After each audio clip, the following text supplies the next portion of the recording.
ఎవరికైతే కోవిడ్ వచ్చి తగ్గిపోయిందో వాళ్ళకి ఈ మోకాల సమస్యలు, ఈ కీళ్ళవాతం అనేది ఎక్కువగా వస్తున్నాయని వింటున్నాం. Avascular necrosis of the hip joint అనేది పోస్ట్ కోవిడ్ కాంప్లికేషన్స్కి ఇప్పుడు వస్తుంది. తుంటి ఎముక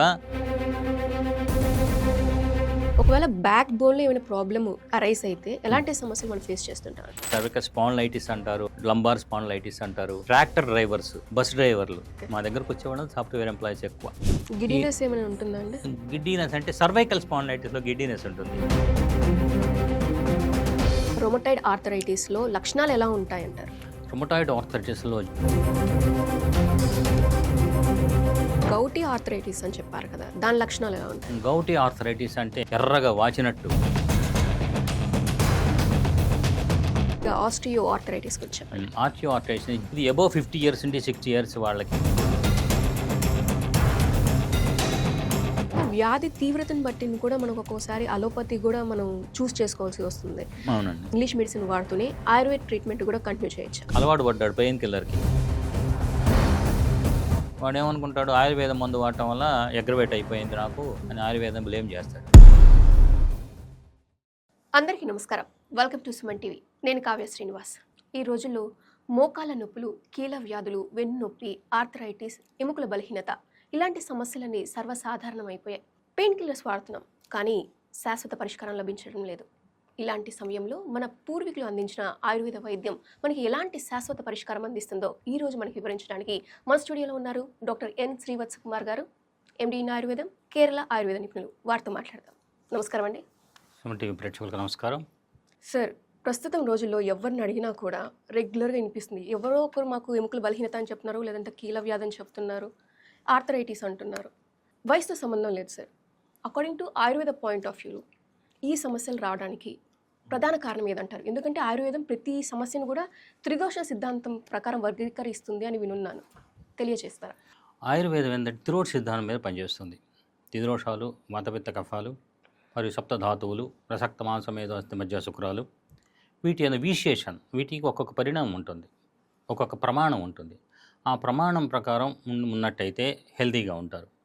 మనం చేసే ఆహార విహారాలు అంటే ఎక్కువ ప్రయాణాలు చేయటం, లాంగ్ జర్నీలు చేయటం, నెక్స్ట్ అంటే ఎక్కువ బరువు, మోస్ట్ ఎక్కువగా వచ్చేటువంటి ఈ కీళ్ళ వ్యాధులకు కారణం ఏంటంటే ఒబేసిటీ. అదేవిధంగా ఇంకంపాటబుల్ ఫుడ్స్, ఆహార పదార్థాలు. ఈ ఫాస్ట్ యుగంలో ఏమవుతుందంటే జనజీవన విధానంలో ఫాస్ట్ ఫుడ్ కల్చర్ బాగా ప్రవేశించింది. దానివల్ల రకరకాలైనటువంటి ఇన్కంపాటబుల్ ఫుడ్స్ తినటం ఎక్కువైపోయింది. దానివల్ల ఏమవుతుందంటే ఈ విధంగా ఈ త్రిదోషాలు విశేషం జరిగి దానివల్ల అటువంటి రకరకాలైనటువంటి కీళ్ళకు సంబంధించినటువంటి, ఎముకలకు సంబంధించిన వ్యాధులు ఏర్పడుతున్నాయి. అయితే ఈ సమస్యలు వచ్చే ముందు మన బాడీ ఎలాంటివి హింట్స్ ఇస్తుందా, హెచ్చరికలు లాంటివి ఇస్తుంది అంటారా? ఇస్తుందండి, కంపల్సరీగా. ఏమవుతుందంటే ఈ వచ్చే ముందర కొద్దిగా వేదనగా ఉండడం కీళ్ళలో, నెక్స్ట్ ఏంటంటే నడకలో తేడా ఉండడం, అదేవిధంగా కొద్దిగా వెన్నునొప్పి ఉండటం. మనం అశ్రద్ధ చేస్తాం, ఏదో మామూలేలే అనుకొని. దానివల్ల ఈ విధమైనటువంటి ఏమైనా ప్రాబ్లమ్స్ వచ్చినప్పుడు వెంబడే మనం దాన్ని గుర్తించి చికిత్స చేసుకున్నట్లయితే తగ్గడానికి అవకాశం ఉంటుంది. ఓకే, అంటే మొదటి స్టేజ్లోనే మనం కానీ గుర్తిస్తే ట్రీట్మెంట్ అనేది చాలా సులభంగా ఉంటుందండి. అవునండి. డాక్టర్ గారు, ఈ కీళ్ళ వ్యాధులు అనేవి ఎన్ని రకాలు ఉంటాయంటారు, అవేంటి? ఈ కీళ్ళ రకాల వ్యాధులు చూసినట్లయితే మనం రోజు రోజుకి కీళ్ళ వ్యాధుల సంఖ్య పెరిగే వాళ్ళ సంఖ్య ఎక్కువ అయిపోతుంది. ప్రపంచవ్యాప్తంగా పెరుగుతున్నారు. అదేవిధంగా భారతదేశంలో దాదాపు 150 నుంచి 210 మిలియన్ల మంది, అంటే పాపులేషన్లో 15% of the people suffering with musculoskeletal disorders, కీళ్ళకి మరియు ఎముకలకి సంబంధించిన వ్యాధుల్లో బాధపడుతున్నారు. దాంట్లో ఎక్కువగా పురుషుల కంటే స్త్రీలు ఎక్కువ బాధపడుతున్నారు. దానికి కారణం ఏంటంటే వాళ్ళకి ఒబేసిటీ ఒకటి, హార్మోనల్ ఇంబ్యాలెన్స్ ఒకటి, నెక్స్ట్ అదేవిధంగా ఏమవుతుంటే విటమిన్ D3 కానీ కాల్షియం కానీ లోపించడం ఒకటి. ఈ వ్యాధుల్ని కనుక చూసినట్లయితే మామూలుగా ఏమవుతుందంటే రుమటాయిడ్ ఆర్థరైటిస్ అంటే ఆమవాతం అంటాం ఆయుర్వేదంలో. నెక్స్ట్ వాతరక్తం, గౌటీ ఆర్థరైటిస్, దాన్ని వాతరక్తం అంటాం. అదేవిధంగా ఎక్కువ జనాభా బాధపడేది ఏంటంటే సంధిగత వాతం, దాన్ని ఆస్టియో ఆర్థరైటిస్ అంటారు. దాన్ని డీజనరేటివ్ ఆర్థరైటిస్ అంటారు. దాన్ని ఏంటంటే మోకాళ్ళ నొప్పులు ఎక్కువగా రావడం, కీళ్ళ నొప్పులు ఎక్కువ, వెయిట్ బేరింగ్ జాయింట్స్ అయినటువంటి మోకాళ్ళు, నడుము, చీలమండలు, వాటిల్లో ఎక్కువ ఇవి రావడానికి అవకాశం ఉంటుంది. ఇప్పుడు మీరు చెప్పారు కదా సార్, ఆర్థరైటిస్లో rheumatoid arthritis, gout arthritis and osteoarthritis అని చెప్పారు. ముందుగా రొమటైడ్ ఆర్థరైటిస్లో లక్షణాలు ఎలా ఉంటాయంటారు? రుమటాయిడ్ ఆర్థరైటిస్లో జాయింట్ వాప్, కీళ్ళ వాపు ఎక్కువగా ఉంటుంది. దీనికి కారణం ఏంటంటే యాక్చువల్గా మనం తీసుకునే ఆహార పదార్థాలు, గురు భోజనం స్నిగ్ధంగా తీసుకోవడం, ఈజీగా డైజెస్ట్ కానీ ఫుడ్ మెటీరియల్ తీసుకోవటం వల్ల ఏమంటే అగ్ని సరిగ్గా దాన్ని పచరింపజేయలేక ఏమవుతుందంటే అన్డైజెస్టెడ్ ఫుడ్ మెటీరియల్ ఏర్పడుతుంది. ఈ అన్డైజెస్టెడ్ ఫుడ్ మెటీరియల్ టాక్సిన్స్ అంటారు, దాన్ని ఆమము అంటాం.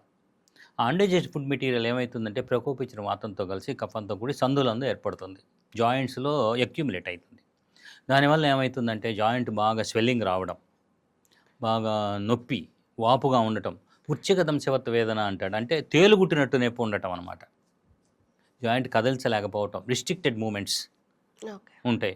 ఇంకా ఎక్కువగా ఉన్నట్లయితే దానికి డిఫార్మిటీ ఏర్పడుతుంది. డిఫార్మిటీ ఏర్పడుతుంది అంటే ఈ మధ్యలో ఉండేటువంటి సైనోవిల్ మెంబ్రేన్ కానీ ఆర్టికల్ కార్టిలేజ్ కానీ పూర్తిగా దెబ్బతింటుంది. దానివల్ల ఏమవుతుందంటే రెండు దగ్గరకు వచ్చేస్తాయి. దగ్గరకు రావటం వల్ల ఏమవుతుందంటే ఈ డిఫార్మిటీ ఈ విధంగా వేలు వంగిపోవడం వేళ్ళు లాంటిదా? వంగిపోవటము, ఓకే. రిస్ట్రిక్టెడ్ మూమెంట్ అనమాట, అనేబుల్ టు ఇది కదిలించలేకపోతాడు. ఓకే. అదే దీన్ని ఆమవాతం అని చెప్పి ఆయుర్వేదంలో చెప్పబడింది. దీనిలో ఏమవుతుందంటే ఇందాక చెప్పుకున్న విధంగా భోజనం అది అదే తీసుకోవటము, గరిష్ట భోజనం చేయటము, వాటి వల్ల వస్తుంది. దీనిలో కూడా కరెక్ట్గా ఎన్నో సంవత్సరాల వేల సంవత్సరాల క్రితం చెప్పండి ఆయుర్వేదంలో కూడా ఈ ఆమవాతాన్ని ఈ రుమాట్ ఆర్థరైటిస్కి తుల్యంగా ఉండేటువంటి లక్షణాలన్నీ ఉంటాయి. ఓకే. దానివల్ల ఏమవుతుందంటే దాని కనుక చికిత్స చేసినట్లయితే మనం ఆటోమేటిక్గా ఈ ఆమవాతాన్ని కూడా చికిత్స చేయడానికి అవకాశం ఉంటుంది. ఓకే. ఇంకా గౌటీ ఆర్థరైటిస్ అని చెప్పారు కదా, దాని లక్షణాలు ఎలా ఉంటాయి? గౌటీ ఆర్థరైటిస్ అంటే ఏమవుతుందంటే అది మెటబాలిక్ ప్రాబ్లం వల్ల వస్తుంది. మనం తీసుకునే ఆహార పదార్థాల్లో యూరిక్ యాసిడ్ పదార్థాలు ఎక్కువగా ఉన్నట్లయితే ఆ యూరిక్ యాసిడ్ పదార్థాలు ఏమిటంటే క్రిస్టల్స్ ఫామ్ అవుతాయి. అవి క్రిస్టల్స్ ఏమవుతుంటే ఈ జాయింట్స్లో ఏర్పడతాయి. ముఖ్యంగా బొటనవేలు, కాలి బొటనవేలు జాయింట్స్లో ఏర్పడతాయి అన్నమాట. ఓకే. మనం యూరిక్ యాసిడ్లో ఏమవుతుందంటే మెటబాలిక్ డిజార్డర్ కాబట్టి యూరిక్ యాసిడ్ ప్రొడక్షన్ ఎక్కువగా ఉంటుంది. నెక్స్ట్ ఖర్చు పెట్టే ఎక్స్క్రిషన్ తక్కువ ఉంటుంది. దానివల్ల వస్తుంది. దాన్ని వాతరక్తము అంటాం ఓకే. ఆయుర్వేదంలో. వాతము మరియు రక్తము దృష్టి పొందడం వల్ల ఇవేంటంటే జాయింట్స్ మధ్యలో చేరి దానివల్ల వాపు వస్తుంది. ఎర్రగా వాచినట్టు నొప్పి ఉండటం. నెక్స్ట్ ఏంటంటే అన్బేరబుల్ పెయిన్ ఉంటుంది. ఈ మోకాలు చీలమండలి మోకాల దగ్గర ఉండేటువంటి అరికాల దగ్గర ఉండేటువంటి బొటనవేలు మెయిన్ వస్తాయి వాటికి. ఓకే. ఓకే. దానివల్ల వాపు, నొప్పి, నడవలేకపోవటము, ఇవే లక్షణాలన్నీ దాన్ని కలిగి ఉంటుంది. సో యూరిక్ యాసిడ్ ఎక్కువ ఉన్న ఫుడ్ ఐటమ్స్ తీసుకుంటే మనకి గౌటీ ఆర్థరైటిస్ అనేది ఎక్కువగా వచ్చేదానికి ఛాన్సెస్ ఉంది. పీనట్స్ కానీ, ఓకే. రెడ్ మీటు, ఇవన్నీ ఎక్కువ తీసుకోవటం, జెల్లీ ఫిష్ ఒకటి, ఓకే. ఇవి తీసుకోవటం వల్ల ఏమవుతుందంటే carbonated drinks, cool drinks, ice creams, ఇవన్నీ తీసుకోవడం వల్ల ఏమవుతుందంటే యూరిక్ యాసిడ్ లెవెల్స్ పెరుగుతాయి బాడీలో. ఓకే. యూరిక్ యాసిడ్ లెవెల్స్ ఎప్పుడైతే పెరిగినా వాటి ఎక్స్క్రిషన్ తక్కువ అవుతుంది. తక్కువ అవ్వడం ఆటోమేటిక్గా ఈ విధమైనటువంటి వ్యాధి రావడానికి అవకాశం ఉంటుంది. మరి ఇక చివరిగా ఆస్టియో ఆర్థరైటిస్ గురించి చెప్పండి. ఆస్టియో ఆర్థరైటిస్ని డీజనరేటివ్ ఆర్థరైటిస్ అంటారు. ఇది అబోవ్ 50 years నుండి 60 years వాళ్ళకి వచ్చేటువంటి వ్యాధి.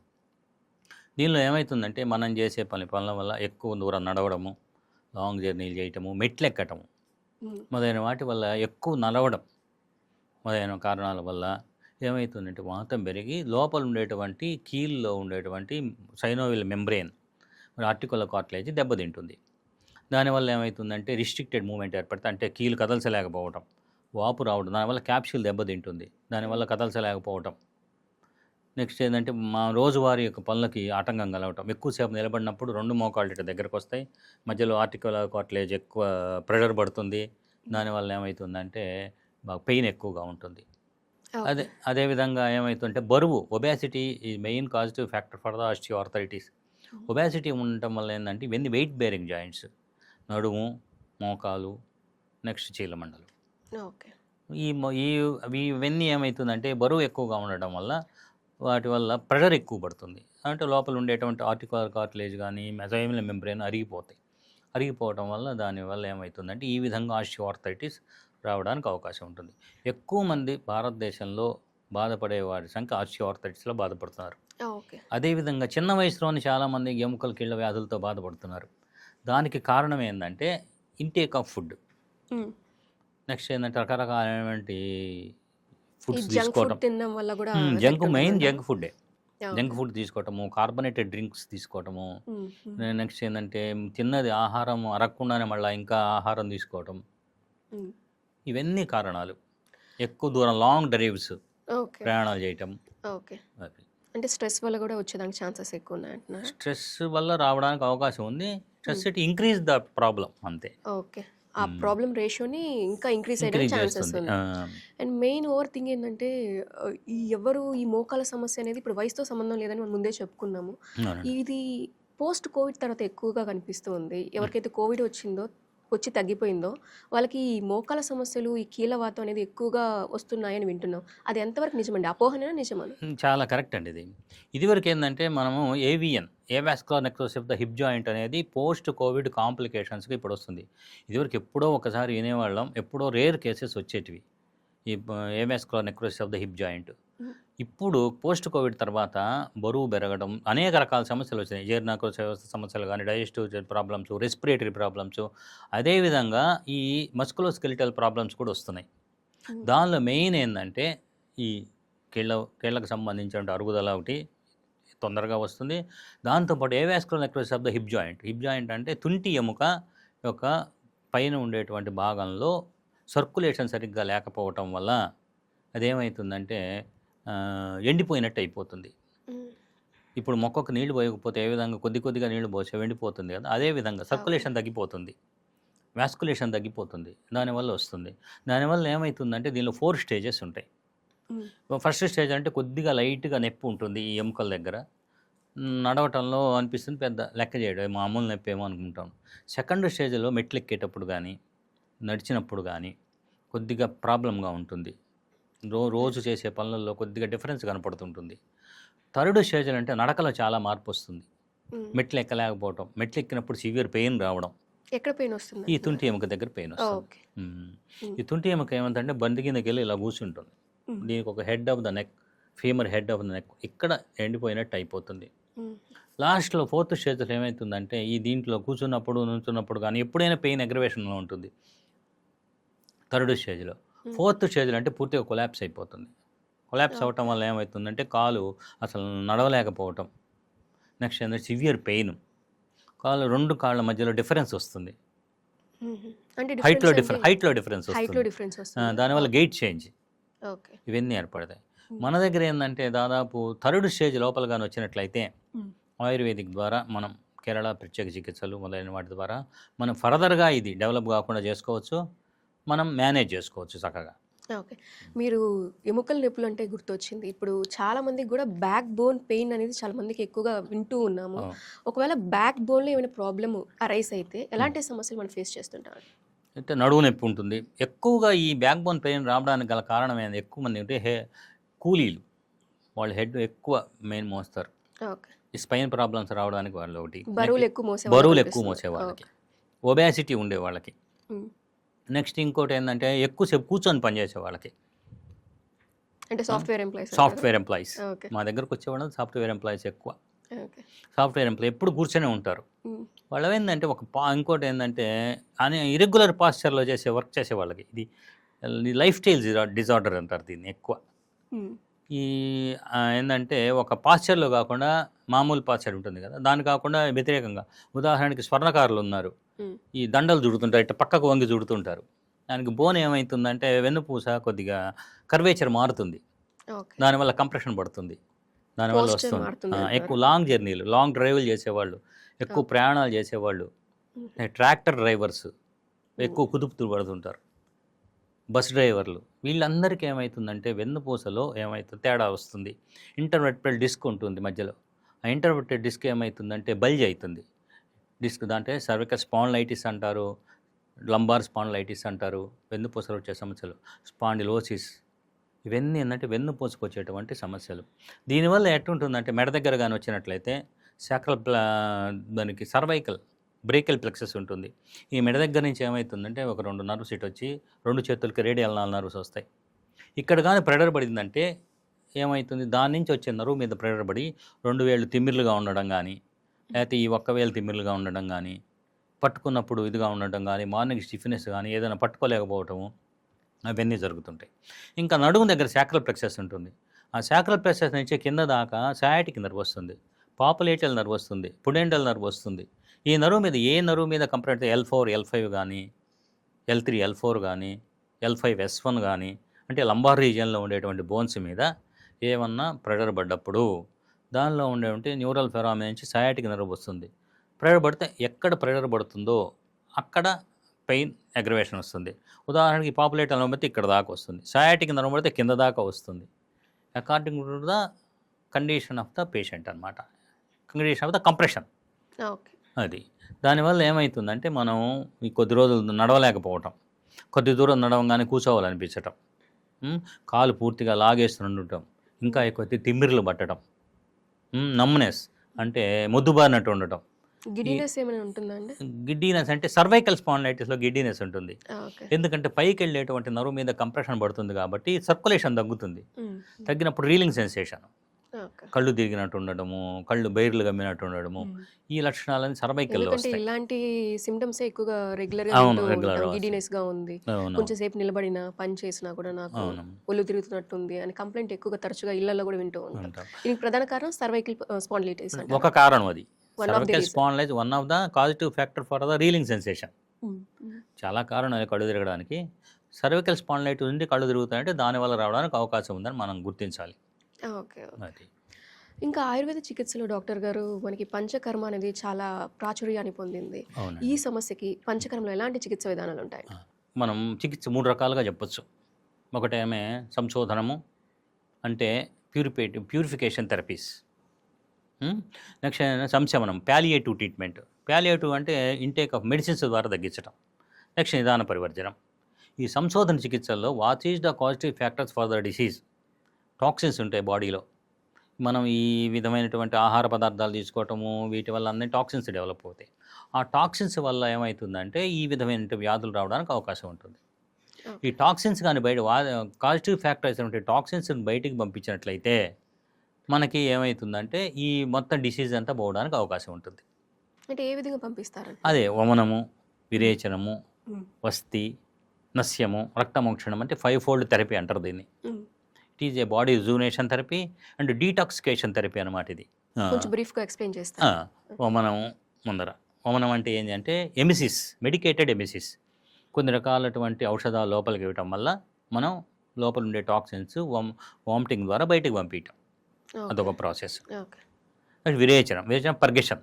కొన్ని రకాల ఔషధం ఇవ్వటం వల్ల లోపల ఉండేటువంటి టాక్సిన్స్ మోషన్ ద్వారా బయటికి పోతాయి. నెక్స్ట్ వస్తి, వస్తి అంటే medicated oil enema, medicated enemas, కషాయం. దాంట్లో చాలా రకాలు ఉన్నాయి.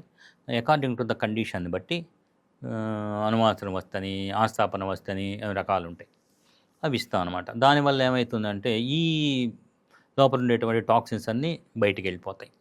నెక్స్ట్ నస్యం, నస్యం అంటే administration of the medicine through nostrils, ముక్కు ద్వారా చుక్కల మందు కానీ లేకపోతే ఏదైనా ఒక మెడిసిన్ అడ్మినిస్ట్రేట్ చేయటం. ఇది హెడ్ అండ్ నెక్ వ్యాధులకు చాలా ఎఫెక్టివ్గా పనిచేస్తుంది. ఫేషియల్ పెరాలసిస్ కానీ, నెక్స్ట్ ఏంటంటే రీలింగ్ సెన్సేషన్, మైగ్రేన్, వీటన్నిటికీ చాలా ఎఫెక్టివ్గా అంటే పనిచేస్తుంది. ఇవన్నీ కూడా సెషన్స్ ఉంటాయా డాక్టర్ గారు, లేకుంటే ఒక్కసారి అదే సెక్షన్స్ ఉన్నాయి. ఎన్ని సెషన్స్ తీసుకోవాలంటారు? ఈ సెక్షన్స్ అంటే ఒక్కొక్క కండిషన్ బట్టి ఉంటుంది, ఓకే. పేషెంట్ మినిమం కండిషన్ ఎన్ని బట్టి. ఉంటాయండి? ప్రీ ఆపరేటివ్ అని, పోస్ట్ ఆపరేటివ్ అని ఉన్నాయి, ట్రీట్మెంట్స్ ఉంటాయి కదా. అదే ప్రీ ట్రీట్మెంట్ అంటే పంచకర్మ ముందర చేసేటివి ఉన్నాయి. ఓలియేషన్ థెరపీ ముందర ఏమైతే చేస్తామంటే మనం వాటి అగ్ని అంటే డైజెస్టివ్ పవర్ ఇంక్రీజ్ చేయాలి ఫస్ట్ కొద్ది రోజులు. తర్వాత ఏంటంటే ఇంటేక్ ఆఫ్ ఓలియేషన్ థెరపీ అంటారు, స్వేదనం అవి ఇవ్వాలి. ఏం చేస్తారండి? అంటే ఏం చేస్తారంటే ఇంటేక్ ఆఫ్ కొన్ని రకాల ఘృతాలు, ఆయిల్స్ కానీ ఘృతాలు కానీ ఇంటర్నల్గా ఇస్తాం. అంటే మీరు ట్రీట్మెంట్ స్టార్ట్ చేసేదానికి ముందే బాడీని ప్రిపేర్ చేస్తారు? బాడీ ప్రిపేర్ చేయాలి. ప్రిపేర్ చేసిన తర్వాత అప్పుడు మనం నిర్ణయించాలి, మనం వేరే చేయడమా ఏదో ఒకటి. దాన్ని బట్టి మనం చేసుకుంటే బాడీలో ఉండేటువంటి టాక్సిన్స్ బయటికి పోతాయి, వ్యాధి కారకాలు బయటికి పోవటం వల్ల ఇది తిరిగి రాకుండా ఉంటుంది. వీటికి అపునర్భవ చికిత్సలు అని పేరు. అపునర్భవం అంటే వ్యాధి మరలా రాకుండా చేసేటువంటి ట్రీట్మెంట్స్. అంటే ఒకసారి ట్రీట్మెంట్ చేసుకుంటే శాశ్వత పరిష్కారం లభిస్తుంది అంటున్నారు? మ్యాక్సిమం లభిస్తుందండి. ఓకే. అదొకటి. నెక్స్ట్ ఇంకోటి ఏంటంటే దీంట్లో నస్యం అయిపోయింది కదా, నెక్స్ట్ రక్తం ముట్టడం, బ్లడ్ లెట్టింగ్ ఇప్పుడు చాలా ప్రాచుర్యం పొందింది. కొరియా అటువైపు మొత్తం అమెరికా వైపు అంతా ఎక్కువ బ్లడ్ లెట్టింగ్. ఇప్పుడు నార్త్ ఇండియా అయితే సెంటర్స్ తెరిచారు, బ్లడ్ లెట్టింగ్ సెంటర్స్. అంటే ఎలా చేస్తారు? బ్లడ్ లెట్టింగ్ అంటే దాంట్లో జలుబు కవచరణం, leech therapy. Okay. Leech leech okay. Therapy. Yeah! Leech ఏం చేస్తాం, ఉదాహరణకి మనం వూండ్స్ ఉంటాయి, hmm. Chronic wounds, hmm. Unhealed wounds, వాటికి ఏంటంటే ఈ బ్లడ్ లెట్లింగ్ ఉపయోగిస్తాం. యాహ్! అదేవిధంగా varicose veins. Hmm. Varicose veins కూడా చాలా ఎఫెక్టివ్గా పనిచేస్తుంది ఈ లీచ్ ఈ థెరపీ. Leach therapy. ఓకే. అందువల్ల ఏంటంటే బాగా ప్రాచుర్యం పొందింది. హ్మ్. ఇవన్నీ ఏంటంటే 5 ఫోల్డ్ థెరపీస్ అంటారు. ఈ 5 ఫోల్డ్ థెరపీ ద్వారా మనం అదే కాకుండా కేరళీయ పంచకర్మ చికిత్సలు కొన్ని ఉంటాయి. హ్మ్. అంటే ఇవి వేరు, అవి వేరు అంటున్నారా? అంటే ఆ కేరళలో ఏం చేస్తారంటే కొన్ని మనుషులు డెవలప్ చేశారు కొన్ని హ్మ్. కొన్ని చికిత్సలు. నవరకిజి, పిడిచిల్, శిరోధార, శిరోవస్తి హ్మ్. అవన్నీ. ఓకే. ఓకే. వాటిల్లో నవరకిజి చాలా ప్రాచుర్యం పొందింది న్యూరో మస్కులర్ డిజార్డర్స్కి. హ్మ్. పక్షవాతం కానీ. అంటే ఎలా చేస్తారండి? నవర బియ్యం ఉంటుంది, నవర రైస్ అని ఉంటుంది. దానిలో ఆవు పాలు, కొన్ని రకాల మూలికలు కషాయంతో ఉడకబెట్టి దాంతో బాగా మర్దన చేస్తారు. ఓకే. దానిలో ఉండే యాక్టివ్ ప్రిన్సిపల్స్ త్రూ స్కిన్ ద్వారా అబ్జార్బ్ అయ్యి హ్మ్. లోపల ఏదంటే న్యూరో మస్కులర్ ప్రాబ్లమ్స్ ఏమన్నా ఉంటే అవి నార్మల్ అవ్వడానికి అవకాశం ఉంటుంది. ఓకే. ఓకే. అది నెక్స్ట్ ఏంటంటే మూడోది నిదాన పరివర్జనం. నిదాన పరివర్జనం అంటే what is the causative factors to increase hour disease. A causative factors అయితే లైఫ్ స్టైల్ మేనేజ్మెంట్ కానీ, తినే ఆహార పదార్థాలు కానీ ఏవైతే మన వ్యాధిని ఎక్కువ చేస్తాయో దాన్ని కంపల్సరీ వదిలివేయాలి. దాని ఉదాహరణకి మోకాళ్ళ నొప్పులు ఉన్నాయి, మెట్లు ఎక్కడం కాంట్రా ఇండికేటెడ్, దాన్ని వదిలేయాలి. దట్ ఈజ్ నిదాన పరివర్జన అనమాట. దాన్నే పథ్యం అంటాం యాక్చువల్గా మామూలు భాషలో. ఏమవుతుందంటే దీంట్లో మన డిసీజ్కి ఏవి పడవో అవి కంపల్సరీ వదిలేస్తేనే మనం ఆ డిసీజ్ నుంచి 90%, 100% బయటపడటానికి అవకాశం ఉంటుంది. నెక్స్ట్ ఒక చికిత్స ఉంది, ఒక ట్రీట్మెంట్. ఆ ట్రీట్మెంట్ ఏంటంటే ఒక వ్యాధి మనం సంపూర్ణంగా నయం కావాలంటే ఏం చేయాలంటే ట్రీట్మెంట్ తీసుకోవాలి. ఈ విధంగా పంచకర్మ థెరపీ కానీ లేకపోతే కేరళ పంచకర్మ థెరపీ కానీ తీసుకోవటం, దానికి తగ్గట్టు according to the condition of the patient. Next ఏంటంటే ఆ చికిత్స యొక్క ఫలితం ఎలా ఉంటుందంటే దేని మీద ఆధారపడి ఉంటుంది అంటే ఫస్ట్ ఏంటంటే సీట్ ఆఫ్ ద డిసీజ్.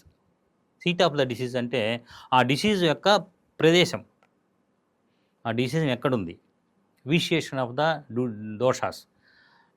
ఏ దోషం ప్రిడామినెంట్గా ఉంది, ఏ దోషం ప్రిడామినెంట్గా లేదు, ఎక్కడుంది డిసీజ్, అవి మీరు ఎగ్జామిన్ చేస్తారా?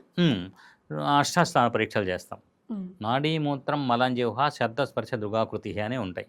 నాడి మూత్రం మనం ఏ విధంగా పోతున్నాడు, ఏ విధంగా ఉంది, ఆకృతి ఎలా ఉంది, దీనంగా ఉన్నాడా మామూలుగా ఉన్నాడా, పెయిన్ ఎక్కువ ఉంటే దీనమోహం పెట్టుకొని వస్తాడు, ఏ విధంగా ఉన్నాడు.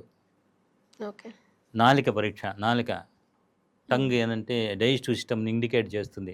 రకరకాల వ్యాధుల్లో టంగు రకరకాలుగా ఉంటుంది. శబ్దం వినికిడి శక్తి ఎలా ఉంది వాడికి, స్పర్శ చూసినప్పుడు ఎలా ఉంది, మామూలుగా ఉందా లేకపోతే ఏదైనా మొద్దుబారినట్టు ఉంటున్నదా, ఇవన్నీ న్యూరలాజికల్ ఫ్యాక్టర్స్ అనమాట. అంటే అలోపతిలో మనం జనరల్గా స్కాన్ ద్వారా తెలుసుకుంటూ ఉంటాం. మీరు బాడీని ఎగ్జామిన్ చేసి ఫస్ట్ అది ప్రిలిమినరీ అనమాట. నాడీ మూత్రం మళ్ళీ శబ్ద స్పర్శ దృగాకృతి, దృక్కు ఏ విధంగా చూస్తున్నాడు, మనకు ఏ విధంగా కనపడుతున్నాడు, వాడు ఆకృతి ఎక్కుతుంది, మీడియం బిల్టా, భారీ కాయమా, రోబస్ట్ పర్సనాలిటీనా, లీనా, ఇవన్నీ గమనిస్తాం అనమాట. గమనించి తర్వాత మనం వాడికి ఏ దోషం ప్రిడామినెంట్గా ఉండి దేనివల్ల డిసీజ్ వచ్చింది, సీట్ ఆఫ్ ద డిసీజ్ ఏంటి, అవన్నీ చూస్తాం. తర్వాత సివియారిటీ ఆఫ్ ద డిసీజ్ అది చూస్తాం. నెక్స్ట్ ఏంటంటే వాడి యొక్క స్ట్రెంగ్త్, బలం ఎలా ఉంది, శరీర బలం ఎలా ఉంది, వీక్గా ఉన్నాడా, మనం చేసే ట్రీట్మెంట్ భరించగలడా, ఇవన్నీ చూసినప్పుడు చికిత్స చేసినప్పుడు మాత్రమే కరెక్ట్ ఫలితం వస్తుంది. అదేవిధంగా ఈ నిదాన పరివర్జన అంటే వాడు కంపల్సరీగా ఈ ట్రీట్మెంట్తో పాటుగా లైఫ్ స్టైల్ మేనేజ్మెంట్ చేసుకోవాలి. నా క్వశ్చన్ కూడా అదేనండి. ఇప్పుడు ఏంటంటే లైఫ్ స్టైల్ చేంజ్ అనేది ఆయుర్వేద ట్రీట్మెంట్ తీసుకుంటున్నప్పుడు కానీ రెగ్యులర్గా కూడా చాలా ముఖ్యం. ఎందుకంటే మనం ఒక వ్యాధితో సఫర్ అవుతున్నప్పుడు మెడికేషన్తో పాటు లైఫ్ స్టైల్ చేంజ్ కూడా చాలా ముఖ్యం, కీ రోల్ ప్లే చేస్తుంది. దాని గురించి చెప్పండి.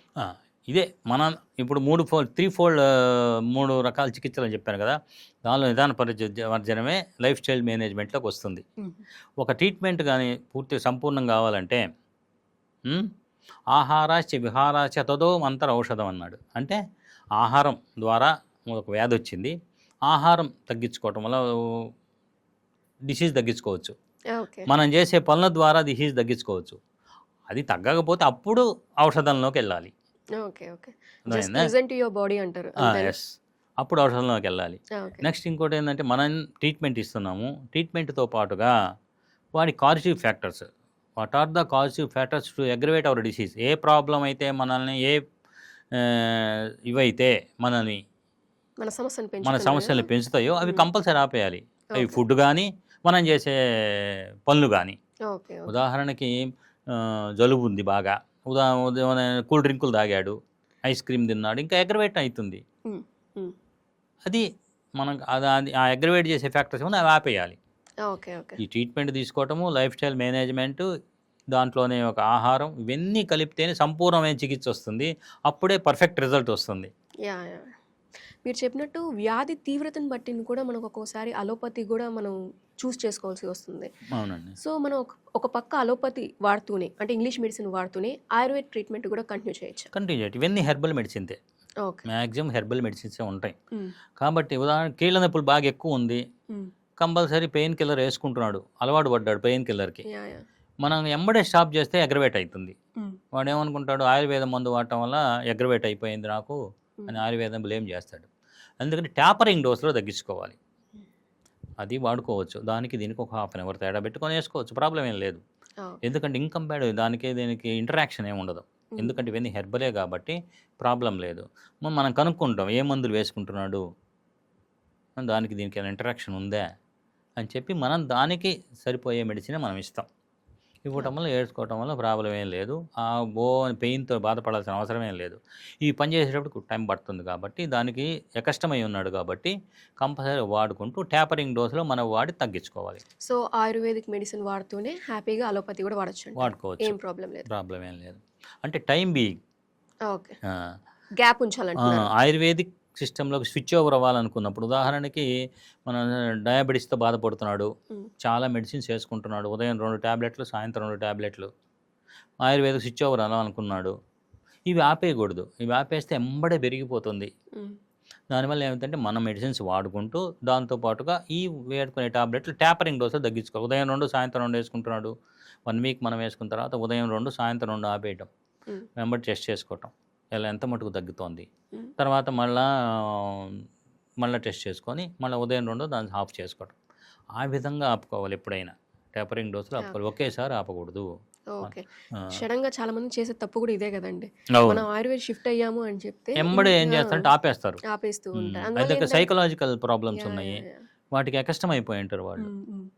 అదని వాటికి కాదండి, ఆపేయకూడదు ఏ అనమాట. సమస్య అయినా కూడా మనకి ఏంటంటే అలోపతి కొంచెం డోసేజ్ ఎక్కువ ఇస్తున్నారనో సైడ్ ఎఫెక్ట్స్ ఎక్కువ వస్తున్నాయన్న రీజన్తో మనం ఆయుర్వేద షిఫ్ట్ అవుతూ ఉంటాం. ఆయుర్వేద షిఫ్ట్ అయిన వెంటనే ఏంటంటే మనం ఆల్రెడీ మన బాడీ దానికి అలవాటు పడిపోయింది కాబట్టి ఆయుర్వేదం మెడిసిన్ పనిచేయడానికి కొంచెం టైం పడుతుంది కంపేర్ టు అలోపతి. అదే సో మనం ఆపేయడం వల్ల ఏంటంటే పెరిగిపోయినట్టు, మన సమస్య పెరిగిపోయినట్టు, ఆయుర్వేద చికిత్స తీసుకుంటే మన సమస్య పెరిగిపోయినట్టు అనిపిస్తుంది. ఇంకో విషయం ఏంటంటే, మామూలుగా ఈ ఆయుర్వేదిక్ డ్రగ్స్ అందరికీ ఒకే రకంగా పనిచేయవు. మ్మ్. అది గుర్తుపెట్టుకోవాలి ఫస్ట్ పాయింట్. ఉదాహరణకి ఫీవర్ వచ్చింది, పారాసిటమాల్ వేసుకున్నారు, మీకు పనిచేస్తుంది, నాకు పనిచేస్తుంది, అందరికీ పనిచేస్తుంది. ఆయుర్వేదంలో అట్ట కాదు. Constitution of the body constitution బట్టి, వాటి దోష దూష్య సమూర్చాన్ని బట్టి పనిచేస్తుంది. మ్మ్. ఉదాహరణకి మనం ఏం చేస్తుంటామంటే, పక్కవాడు కీళ్ళ నొప్పులకి మందు వాడు బ్రహ్మాండంగా తగ్గిందని మనం వేసుకుంటాం. ఓకే. ఇవి వేసుకో బ్రహ్మాండం పనిచేసింది నాకు అని. అది వేసుకున్నప్పుడు వీడికి ఇంకో ప్రాబ్లం రావడానికి అవకాశం ఉంటుంది.